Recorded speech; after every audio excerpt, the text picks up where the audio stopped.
ప్రతి మనిషి జీవితంలో కష్టాలు, కన్నీళ్లు, ఆర్థిక సమస్యలు వస్తున్నాయంటే కారణం ఖచ్చితంగా ఆరోగ్యంలో లోపం ఏర్పడింది అని. ఆరోగ్యంలో లోపం ఏర్పడడానికి కారణం వాళ్ళ యొక్క ప్రాణశక్తిలో లోపం ఏర్పడింది.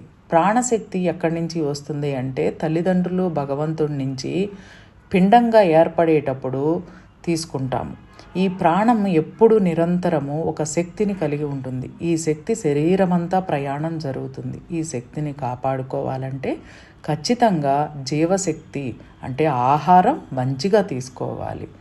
ప్రతి మనిషి యొక్క కష్టం వేరువేరు విధాలు అయినా కళ్ళ నుండే కన్నీళ్లు కారుతాయి. కానీ వచ్చిన కష్టం నుండి నువ్వు రాబోయే రోజుల్లో ఎలా ఉండకూడదో తెలుసుకున్నావా లేదా అనేదే ముఖ్యమైన విషయం. Universal life style drugless treatment centre. ఇక్కడ అన్ని రకాల హెల్త్ ప్రాబ్లమ్స్కి న్యాచురల్ పద్ధతిలో వైద్యం చేయబడును. డీటెయిల్స్ డిస్క్రిప్షన్లో ఉన్నాయి.